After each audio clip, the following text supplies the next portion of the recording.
경제브리핑 시간입니다. 청광함찬 전해주실까요? 예. 오늘은 그 각 신문의 경제면에 그 사람, 인물과 관련한 소식들이 많이 실렸습니다. 먼저 동아일보 같은 경우에는 최근에 그 한국 여성 최초로 그 세계적인 컨설팅 회사인 맥킨지의 디렉터가 된 김용화 디렉터의 그 인터뷰를 싣고 있는데요. 디렉터라고 하면 어느 정도 컨설턴트가 올라갈 수 있는 뭐 가장 그 높은 자리라고 볼 수 고위 임원 이렇게 고위 임원급이라고 네. 보시면 될 것 같습니다. 세계적인 기업인데 대단하네요. 네, 그런 것 같습니다. 근데 이분이 이제 이렇게 승진을 하기까지의 승진 비결 같은 거를 얘기하고 있는데 재밌는 내용이 많이 있는 것 같습니다. 보면 이분이 이제 집안일도 잘하시고 이제 회사 일도 잘하셨다고 하는데 매일 아침 할 일의 우선순위를 정하는 습관이 굉장히 성공하는 데 중요했다. 그래서 계획을 세우지 않으면 항상 일에 끌려다닌다. 이런 말씀을 하고 있는데 좀 귀 기울여 들을 필요가 있는 것 같습니다. 그리고 후배들에게 이제 하는 조언으로 한 3가지 정도만 소개를 하자면 안 되는 것보다 되는 것을 먼저 생각하라. 그 다음에 같이 가야 큰 꿈을 이룰 수 있다. 그러면서 이제 멘토의 중요성을 얘기를 하고 있는데요. 이분은 다양한 분야에 걸쳐서 15분 정도의 멘토를 두고 필요할 때마다 이렇게 조언을 듣는다고 합니다. 그 5분, 그분이 누군지 궁금하네요. 책으로 내도 될 것 같은데. 네.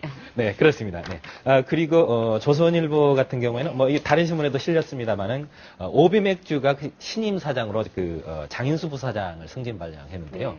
이분은 고졸 출신으로, 아시는 분들은 좀 아시는 업계에서는 유명한 분입니다. 네. 원래 진로, 지금은 하이트 진로로 돼 있는데요. 진로에서 소주 영업을 하시다가 이제 오비가 원래 이제 맥주 업계 선두였는데 하이트에 뒤지면서 이분을 이제 구원투수로 영입을 했는데 네. 2년 만에 드디어 점유를 엎었습니다. 뒤집었습니다. 그래서 구원투수로 몫을 톡톡히 하고 이제 이번에 이제 드디어 사장이 되셨는데 이분의 비결은 영업 철학은 한마디로 요약을 하면 덜합니다. 예. 더 해라?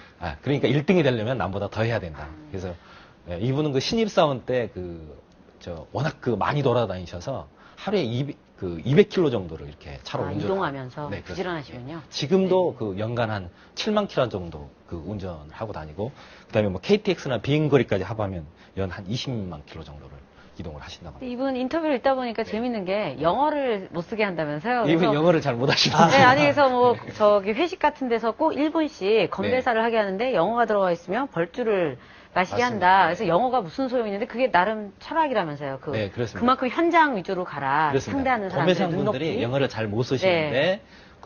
괜히 영업사원들이 아는 척, 유식한 척 하면서 영어 쓸 경우에 위화감이 생긴다. 이런 차원인 것 같고, 이분 같은 경우는 이제 하이트 진로가 일대주주가 외국계입니다. 예. 그런데 이제 입사를 하면서 스카우트 조건에도 네. 영어 안 하겠다. 오비라는 말은 하시겠죠? 그렇죠. 오비는 쓰시겠네요. 네. 알겠습니다. 그럴 것 같습니다. 다음 소식은요? 예, 다음은, 두 분은 그러니까 이 멘토, 이걸 중요로 했는데 이분들은 고향이 중요하신 분들 같습니다. 금융권에 지금 금융지주서가 국내 6개가 있는데요. 최근에 신동규 씨가 농협금융지주 회장이 되면서 국내 6대 금융지주사의 사장을 전부 부산 경남 PK 출신이 독식을 하게 됐다고 합니다. 좀 심하게 편중이 됐다는 생각이 드는데. 그렇습니다. 왜 그렇게 되는 거죠?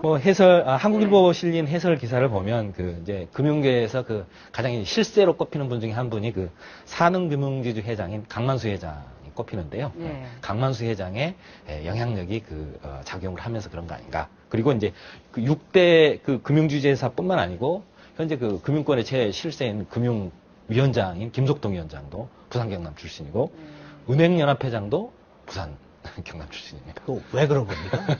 방금 말씀드린 대로 이제 부산 PK들끼리 서로 끌어주고 밀어주기 이런 거 아니냐라는. 강자업에서 한번 더 근데 물어봤습니다. 능력이 없으신 분들은 아니고 나름대로 이제 능력이 있으신 분들인데 이제 공교롭게 다 부산 경남이 독식을 하다 보니까 네. 그런 비판을 좀 어떻게 보면 굉장히 심한 문제일 수도 있겠네요. 그렇습니다. 그러니까 꼭 PK뿐만 아니라 네. 이제 TK까지 밑으로 내려가면 네. 영남권하고 호남권 차이가 굉장히 많더라고요. 그렇습니다. 네. 네. 네, 그리고 한국경제신문인데요. 이분은 이아영 씨라는 분입니다. 한양여대 식품영양학과를 올해 2월에 졸업을 했고, 네. 8개월 전에 급식업체 중에 1위인 아오홈에 취직이 됐었는데요.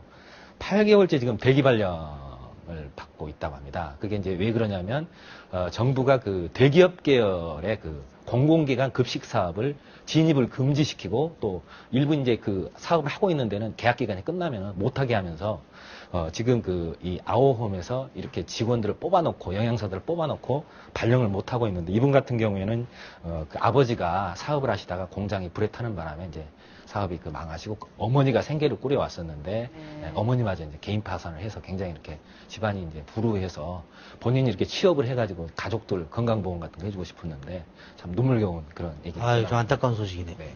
그래서 이게 그 정치권이라든지 우리 그 정책 당국자들이 그 탁상에서 그렇게 아무 생각 없이 이렇게 정책을 하나 할 때마다 이렇게 그 돌에 맞아서 이렇게 피눈물을 흘리시는 분들이 있다는 거를 좀 알면서 정책을 했으면 하는 바람입니다. 네. 그리고 그 마지막으로 그 중앙일보는 그 SKT가 어제 그 간담회를 한 소식을 전하고 있는데요. 그 VOLT 현재 우리 그 4세대 LTE 폰이라고 하죠. 근데 사실 이 4세대라고 하는데 실질적으로 따져보면 3.5세대입니다. 왜냐하면 이제 데이터 통신은 4세대 고속망인데 음성은 2세대나 3세대를 쓰고 있습니다. 네. 저는 2세대 이후에 업그레이드가 안 되고 있는 것 같은데 계속 진화하고 있네요. 네. 그래서 이제 그 한 SKT 같은 경우에는 9월부터 네. VOLT라 해서 이제 음성도 4세대를 구현하는 진정한 4세대의 서비스를 시작하겠다는 건데요. 이 경우에는 이제 그 보통 그 현재 그 3세대 같은 경우에 그 주파수 대역이 300에서 340kHz다 보니까 좀 음성 감도가 떨어지는데 이 경우에는 이제 주파수 대역이 넓어서 음이 굉장히 그 깨끗하게 들리고 고주파, 저주파가 들리고 그다음에 신호 이렇게 대기 시간이 굉장히 짧다고 합니다. 네. 네. 그래서 뭐 지금 최근에 그 보이스톡에 대해서 맞대응하기 위해서 통신사들이 내놓고 있는데요. 한번 지켜볼 어떻게 필요가 될지 봐야 되겠네요. 예, 경제 소식 들어봤습니다. 오늘은 낮과 밤의 길이가 같다는 하지입니다. 근데 요즘 저 가뭄이 심한데 그다음에 이제 무더위가 계속되고 있죠. 그래서 전력난이 좀 심화되고 있습니다. 그래서 민방위 훈련처럼 정전에 대비한 훈련이 실시된다고 합니다. 예, 오늘 오후 2시부터 20분간 실시된다고 하고요. 꼭 민방위 훈련 때처럼 사이렌도 울린다고 하는데 뭐 지하철을 대피하실 필요는 없고 집에서 그냥 쓰시던 전기 다 뽑고 안 쓰시고 절전하시면 됩니다. 예, 8월 중에 가장 더운 초인데 그때 되면 예비 전력이 굉장히 많이 떨어진다 그래서 많은 지역이 이제 정전 사태가 오는 블랙아웃 상태가 우려된다고 하는데 오늘 그 훈련에 좀 적극적으로 동참했으면 좋겠습니다. 저희는 내일 다시 오겠습니다.